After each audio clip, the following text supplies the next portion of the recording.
We are back for a special episode. We are doing this because of last year and the kind of response we got to it. Time of year is November. Date is the 26th. And Michael Dwyer is our co-host here today. Because you are getting better and better. Yes, it is the 26th of November. Yes, it is. And you better believe it. Yes, thank you, Mark, for having me here. Thank you for the protein bar. Oh, not at all. It's protein. I believe in protein now. Yeah, you bought it. Way. Feel better? Oh yeah, big time. Yeah. Protein is the way forward. I am part of the 12-week Lean and Well program with Mark Halpin Fitness. You get on it. It's unreal. I'm starting to feel the difference. Starting to see a difference. Great. And it was a tough week last week, but you know, the toughest challenges in life, we have to climb through them. We have to get through them. Yeah. And I've felt that. Yeah. And that's a prelude into this. Before we get into it, I was thinking, should we say, you've had an explosive few months with baby Nora rising. Explosive growing. nappies. Explosive puke. Explosive tears. There's been a lot. Big change. Different person. Altogether, completely. Everything has changed. My whole outlook, values, how I spend my day, how I spend my time, what I want for the future. Everything completely different. Not in a way that everyone says, and I thought this before as well, it's like, oh, it changed your life. And I was like, yeah, it does. And it changed. People say it changed who you are. It's like, yeah, it does. But you don't really understand and you don't know how it is going to change you. But like everything down to like, just what I prioritize, what I care about, who I spend time with, how I choose to spend my time, what I want to achieve and what I want to be has all changed since I have had someone that I'm responsible for. Do you know? I don't know if that answers your question. It does. Yeah. So it's made you a better person, and it's continuing to make you a better person, and you're continuing to invest in what's important to you, and it's just really fulfilling to see you succeed and continued success to you. Thank you. I think a lot has to do with there's a lot of value in what the three of us went to James Smith. Yeah, that was great, wasn't it? It was very good. The staff in the Helix weren't great. I don't think we'd do our live show there. Yeah. The sound cut out a good few times. It did, yeah. And they let everyone in. They let everyone in. It'd be carnage. Yeah. You'd have Fab McLeeson come backstage again and ask me to take photos of him with the guest while I'm supposed to be on stage. And footnote, did I ever tell you that Enniscorthy has an answer to Fab? No? So there's a fella in Enniscorthy. I've never approached him. Baff. But Baff. So Baff sits on this ESB box at Boyle Sports and he has a bit of a cardboard cutout. Yeah. And he sits there and he has the Shamrocks Lotto tickets. And he just sits there. But he's selling them. But like no one knows what time he'll be there. But like he was there actually at 9:30 this morning. Fuck. So if I wanted to buy Shamrocks Lotto tickets, I could have gone to the Boyle Sports ESB box. And no one even knows if there is a lotto in the Shamrocks. But this man will take your money. He would. Did you buy one? No, I never have change now. Do you? No, never. I doubt this man takes Revolut. No, I doubt it. Yeah. That's a good one. And the house, so we took a break back in July because baby arrived and I'm doing a bit in the house. And we're still doing a bit in the house and we're slabbing hopefully next week. There's a lovely man, Derek, from the Heat Recovery, Healthy Homes. Lovely little name for a company, isn't it? Where's that? Healthy Homes. They're from Wexford Town and they do heat recovery. So they exchange the cold air and the hot air in your house. Oh, yes. Yeah. Very modern. Yeah. So Derek is working there at the moment. Shout out to Derek. Thank you, Derek. It's getting there and we hope to be in February or so. Class. We're getting there and we're on budget now. Thanks to everyone who's helped us this far. Yeah. So that brings us to mental health and why we're here. Yeah. Mark, I listened to the podcast today and the only regret I have is that not listening to it again sooner because it packed a punch for me and I listened to it at the time, but it only dawned on me, I suppose, having a bit of perspective and having not done the podcast, just how deeply you were affected by your mental health in the past. Yeah. How raw it is and how universal it is as well. You know, I think everyone could relate to parts of what you described during the story, whether it was as someone who was helping you or someone who was actually going through that time. You felt the need to have this podcast today. What was your urge? I suppose like the last one I did last year was kind of all about me and my story, and that's fine. Like, and people can listen to it and relate, but there wasn't much value, I think, to other people in it. It was just more so they saw that, you know, like I might appear as someone on the outside who, you know, like exercises and has a family and has all the shit together, but at one stage I wasn't. Like, I couldn't have been further from that. But I think like there are certain aspects that I may have left out of that story, or like there's a lot more to it than was just, I had to kind of frame the whole thing in a start, a middle and an end, but there's a lot of varying factors that went on there as well. And my mental health isn't always at 100%. Like, I made a reel there the other day on Instagram kind of about seasonal affective disorder and how I do get it a bit. Like, I have the tools and the methods now to cope with it well, so I don't have it anymore. But I think there is a lot more in terms of value I could give to people, and that's kind of what I've been deciding to do lately, is just I'm going to give away as much information and value and help that I have for free to people, for nothing. Like, I will have my coaching services as well to go more in depth with people and to help them in the systems, the processes and the one-to-one support I can give. But I just think it's more beneficial for me with what I've been through and like my experience and knowledge in like health and fitness to just help people for free, because I can. So I don't know if you have like anything prepared, or if you have any questions or anything you want to ask coming into this. Well, sure. Just to talk through like the vitamin D one there today, like with the seasonal affective disorder. So like, what?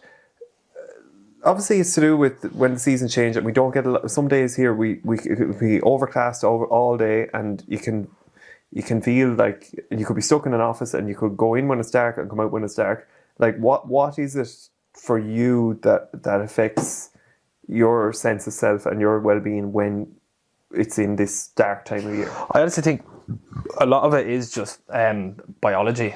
Like, you're not getting that sunlight, you're not seeing brightness, you're not feeling warmth. It's just cold and it's dark and it's raining, and you can't go outside and do the things you normally do, like going for a walk, or like, you know, there's not much sport going on at the minute either. So like, there are only a certain amount of things you can do to keep your mental health in order, but those things work if you do them. And there's like other stuff I left out, but I don't do, which I should, is meditation. I've left that out, like, and I haven't done it in a good while. And that's just, I could make up excuses. I just haven't done it. I've let myself fall off that practice, which I definitely could make time for. As I was saying to you before the podcast, like, I've only started going for walks again recently because I thought I was too busy, when in reality I was just thought I was busy because I wasn't giving myself that time to have headspace. So if I just said I'll give myself this amount of time to have for myself to get my head right, you'll realize that you're not as busy as you thought. You'll get all the things you were going to get done anyway, and you'll get them done without feeling as stressed, and then you'll have more time to yourself. So like, that's a big thing. And it was one thing I definitely wanted to kind of get across in this, is that there is absolutely nothing selfish about prioritizing yourself. That like, people think, oh, I have this responsibility and I have to look after this person, I have to look after my kids, whatever. Like, you're no good to those people if you aren't at your best. So you owe it to those people to invest in yourself to be at your best. And whether that means like waking up a bit earlier, or taking an extra 15-20 minutes to go for a walk after work before you come home to clear your head, that's worth more to those people than 15 minutes of you stressed off your fucking brain and snapping at them. Do you know? Can I say? Oh, sorry. Yeah, no, go on. No, go on. Yeah, right. There's a few things that struck me. First of all, you kind of did a disservice at the start by saying that that it was only about you at the start, like last year's podcast. Right? If you haven't listened to last year's podcast, we uploaded last week as a refresh. Go back and listen to that, and then listen to this one, because one of your key messages that you have in that one, Mark, is take care of yourself. And what I'm hearing from you there now say is, prioritize yourself. So it's another core to that message. It's another anchor. It's another, all you're doing is drawing on it and massaging a bit more and extracting the value in it. Yeah. So I wouldn't run down what you did, because on last year's, like, when anyone asked me after it, I kept saying the same thing, that when I listened to it, everything you said was said with such a fairness, with such perspective and honesty that it wasn't indulging yourself. It was actually an accurate reflection of what you'd been through. And as someone that was a witness to what you were going through, that was profound to have that perspective. And with that in mind, you mentioned not being able to do meditation. I think that we can meditate for 17 hours a day. And do you remember that thing you did of the life of Michael Dwyer? And like, I think you had for a crazy amount of hours. Yeah. Like, you can do that and still be a dickhead. So like, it is important to remember, like, to approach. Well, you have this anyway when you have a child, when you have another human being in your arms, that like you can approach anything as meditation. That anything, and Alan Watts says that like everything in life is play, but that everything can be done mindfully, slowly, and thoughtfully, and so it doesn't have to be just sitting down and doing nothing. But there are rewards in both. Yeah. And there was one more thing that struck me about what you're saying there. But I think that's enough of a rebuttal. But yeah, like, as you were saying, like I was able to kind of articulate and go through what went on with me, detached, I suppose, a little bit from it, understanding that it was me, but I was able to articulate it without, trying to frame it in a certain way. I was just saying the facts of what actually happened, and that is down to writing. That's down to journaling.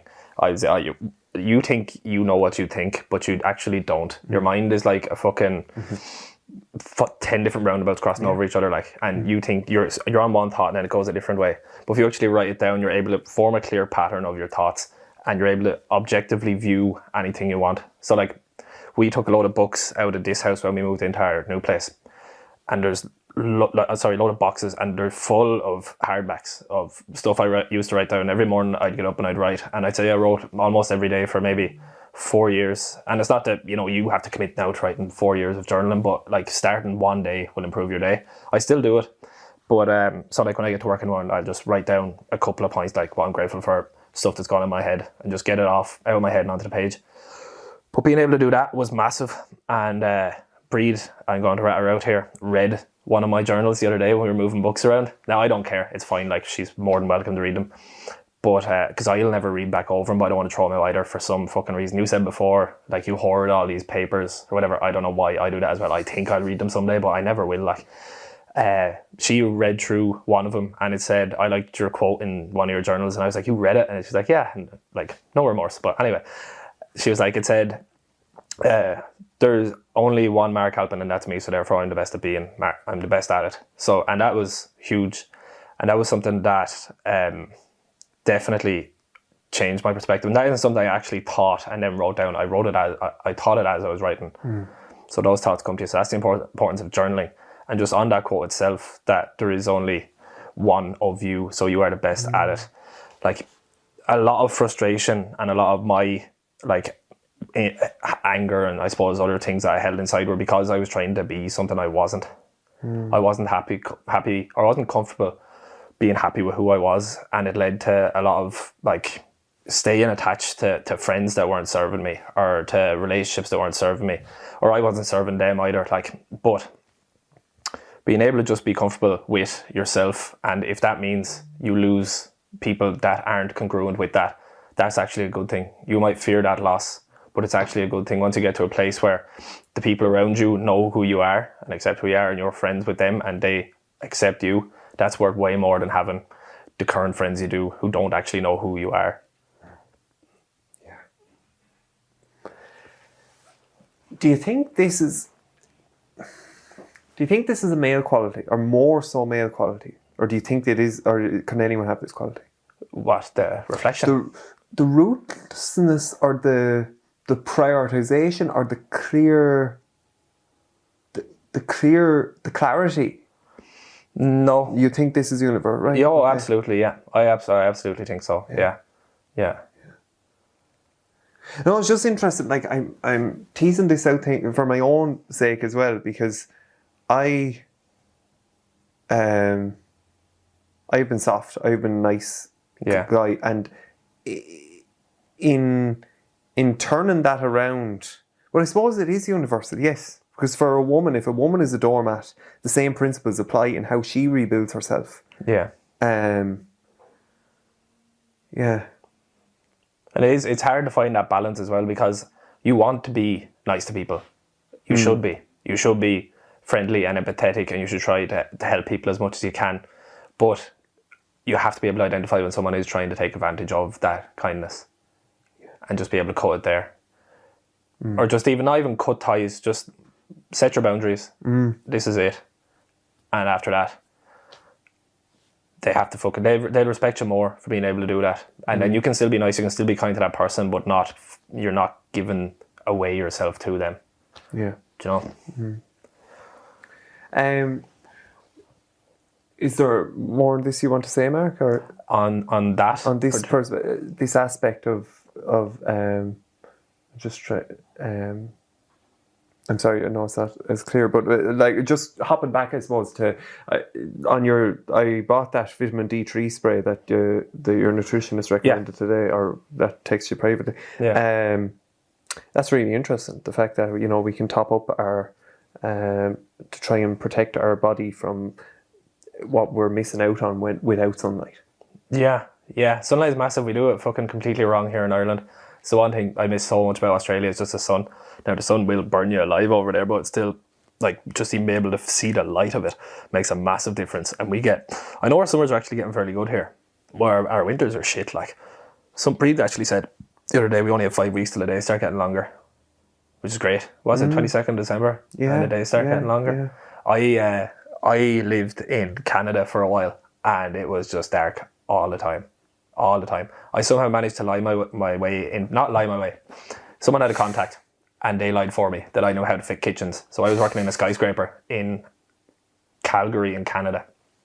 And this actually, the day I quit that job was probably, I'd say it was the worst day of my life. I quit that job because I had no idea what I was doing. I was left on a full floor of a skyscraper by myself fitting kitchens, and I didn't know how to screw the leg onto the fucking cabinet. I was making $28 an hour as a 19-year-old. And I actually, when I handed my notice, your man gave me a grand severance pay, and I'd been there maybe 2 weeks, 3 weeks. But I remember I left and I went down to the bottom floor, and I just had this overwhelming urge of complete failure and uselessness. So I had still my work gear on, and I went down to walk towards the subway station home, and I went into a supermarket, and I sat down on the floor of the toilet, and I carved the word useless down my leg with a Stanley blade.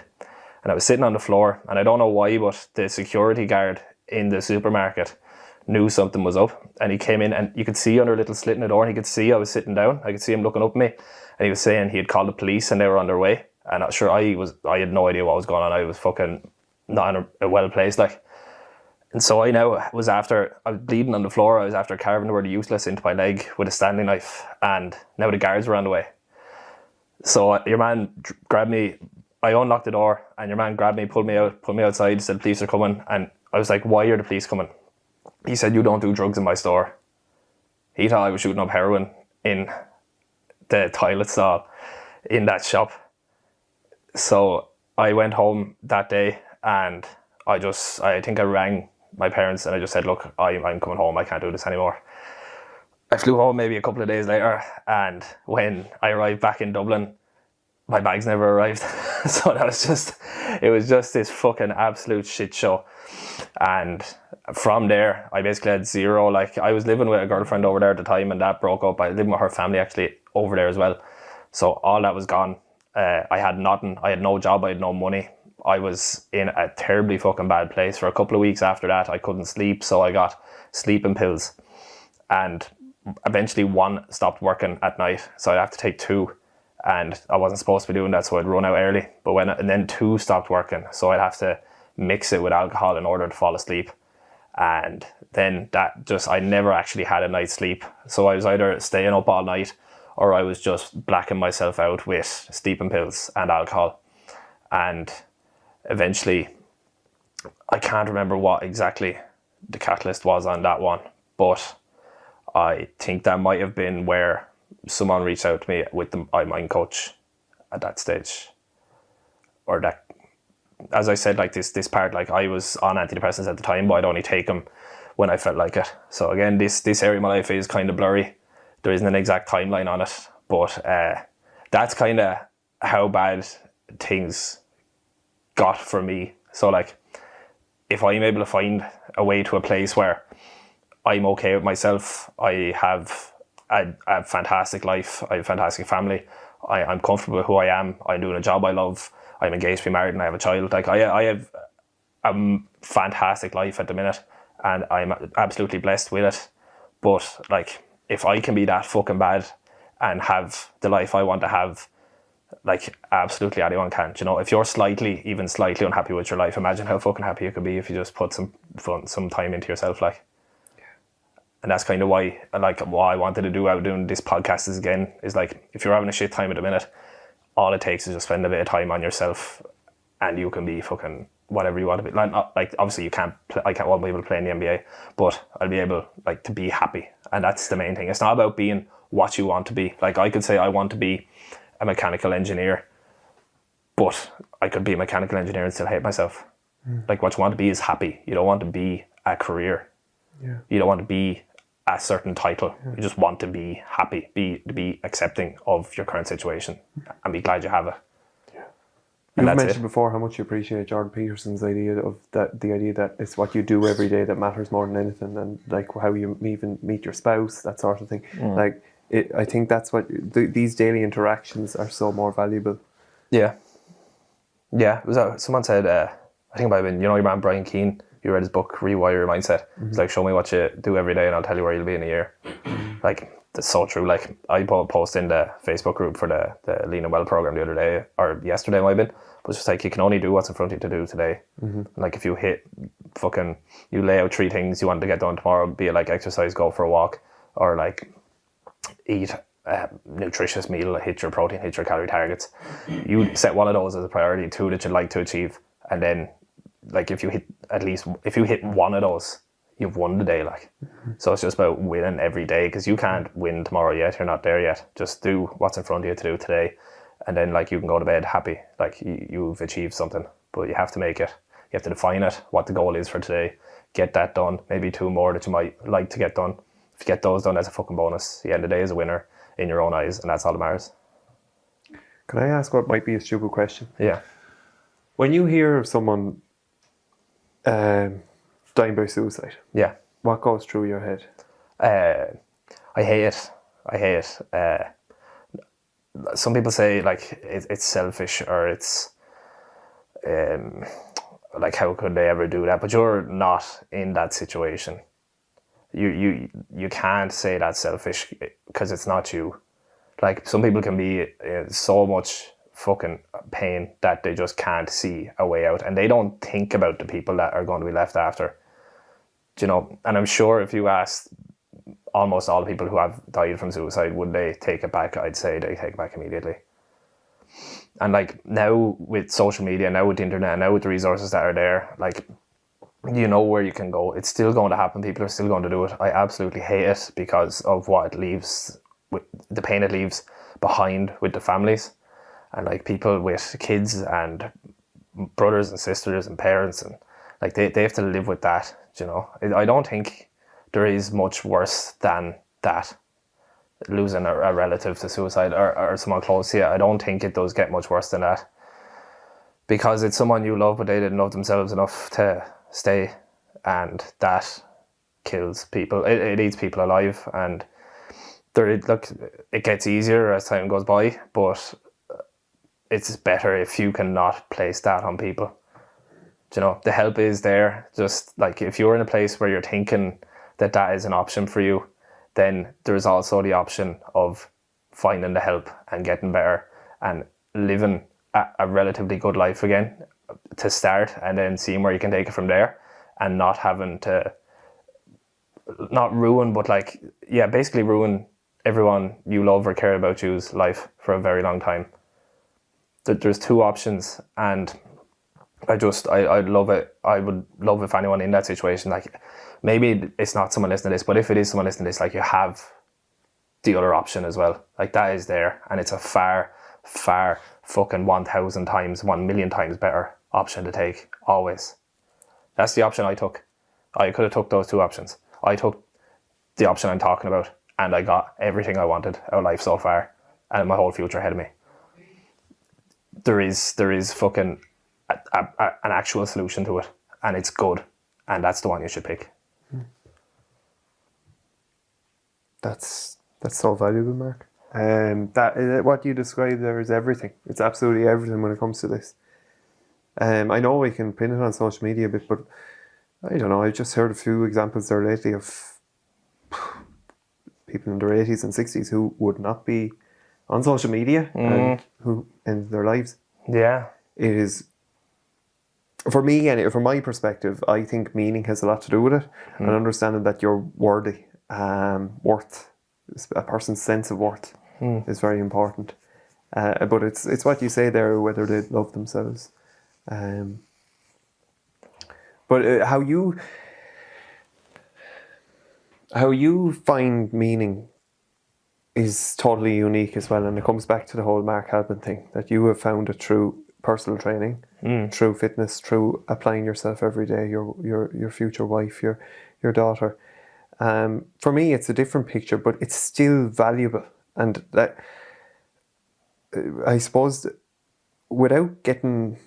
This is kind of separate, but without getting too egotistical about it, everything is a spark for it. Like, oh, please God, this conversation will also lead to other people having conversations, and, you know, preserving that idea that our mental health is as important as our physical health. Yeah. And in turn, like your podcast last year had a phenomenal outreach and impact on people, that some of whom you will never meet. Yeah. Like, that is profound. Yeah, that's huge. And that's the whole point I done it, and this whole point I done this.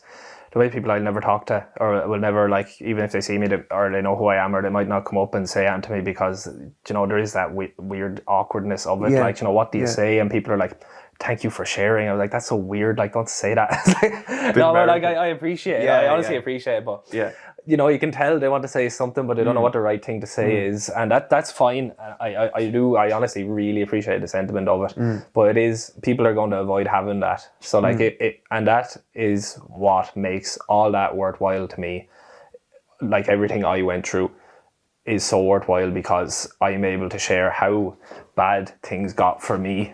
And I'm able to use that as an example of how, like, good I have things now. Now, like, my life is far from perfect. I fucking get stressed. I have nights where I don't sleep. Like, I burn myself out. I sometimes fucking drink too much. I sometimes eat too much. Like, I still have problems, but I'm a far long way away from where I was. And if I'm able to share that, what I went through, then that was all worth it. If that shows one person how they can get out of it, or even that they can get out of it, that's worth fucking, I'd do it twice, like. Yeah. Do you know? Jung has this idea that everything in life is a spiral, and, like, you were obviously at a very low point, but, like, what you face now with the stress or everything, that, like, I kind of recognize what he's saying about the spiral there, that these things crop up again, but your arsenal of equipment, your tools that you're able to deal with these things is a lot more stronger, and it outweighs the negatives of what you meet. Yeah, absolutely. So it's like, it's not as if worse things were happening to me then than might happen now. It could have been the same levels of stress. I just didn't have the toolkit to process them. Mark. And now I have them. Yes. So it's not that the world has got easier, I've become stronger, and that's how the world does get easier for you, as you make yourself stronger. Yes. And sometimes with anxiety, especially what I find anyway with anxiety, I attended a mind coach there a few months ago, and when his techniques are very good at unpacking what's going on in the head, in that when you apply his techniques, you're able to slowly understand that it wasn't that those events were what you've put those words encapsulated perfectly, but, like, just that it wasn't the events that were the problem. It was my response to the events that was off balance, and not in tune with a sense of calm. But that says a lot, Mark. You wanted this to be, we probably haven't covered a lot of practical approaches. Do you want to, well, I think I suppose vitamin D, looking at that, journaling, very important. Meditation is an option. Therapy is an option. Yeah. Exercise. Exercise, biology plays a massive part in it. It does, like, obviously there is the psychoanalytical and the Jung and all these kind of perspectives, but if you aren't putting yourself in a position where your body is able to cope with stress, then you're going to find it a lot harder. If you are exercising, if you're getting 7 to 9 hours sleep, saunas are very good, particularly this time of year, for your mental health. I use a cold shower still, been doing that for about 2 years. You don't have to do that. I just find it really, really, really fucking beneficial to do in the mornings. What else? So we have journaling, there's therapy, meditation, there is going for a walk, getting sunlight in your eyes, there is talking to your friends, talking to your spouse, talking to your parents, talking to anyone, having a conversation, making time for yourself. Like there's so many things that you can do just to spend a little bit of time on yourself instead of scrolling your phone. Like, so you can still do all that stuff, but just make sure you're number one. Yeah. Just make sure of that, like, because you can, like, very easily say, I have to do this for this person, this for this person, this for this person, and that, like, am and I doing so well, like, but you're not filling yourself up. Mm-hmm. You're not prioritizing you like that. You're not going to have the self-esteem or the confidence that you'll be able to approach these situations with, because you don't see the value in yourself to put that time into yourself. And you don't have to see it at the start. Just say, I'm going to try. And then you will, it's small steps. Like, you start very small and it builds. But even just implementing one of those practices tomorrow, like, that compounds, that's momentum in the other direction. So I think that's huge.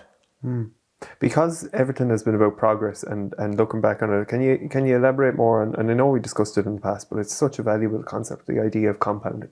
It's compound interest. So like, it's like, basically you do something. If I went for a 1 mile run, or say I am massively overweight and I lost a pound a day for a year, or a pound a week, if I lost a pound a week for a year, which isn't asking an awful lot, like it's very, very doable. Lose a pound a week for a year, you're going to lose 52 pounds in a year. Like, and you haven't, people think, oh, I have to lose fucking 50 pounds. Like, that's a lot. Like, you only have to lose 1 pound this week. That's not a big ask, you know. You have to go do a workout today. That's it. That's going to take you 45 minutes. You have 24 hours in a day. The rest of it is yours to do what you want with. Do that 3 times a week. Like, those results compound. It's just about across a span of time. If you do something, that builds and builds and builds and builds and builds, and it becomes something else. And it also works in the opposite direction. Like, you can't no one ever stays stagnant. You're either progressing or you're regressing. So you choose which way you want to go. If you always do what you've always ever done, you only ever get what you've always ever got. Yeah, exactly. Is there anything else you'd like to add, Mark? AOB. No, I don't think so. I don't think so. I hope there was some value in this to people. They got something from it. If you are listening, I hope you did get something from it, or you enjoyed it. If you're still listening this far, I assume you did. Otherwise, you could have been doing something better with your time.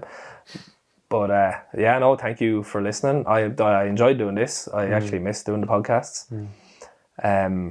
But yeah, this will be out now, and hopefully soon enough we'll be back with regular episodes. Yeah. Michael, thank you very much for your time. Brilliant. And thanks to Shane, and in the past, Robbie, we wouldn't be able to do this without production. Yeah, best wishes to Robbie so and Orla as well at the same time. Yeah. Namaste.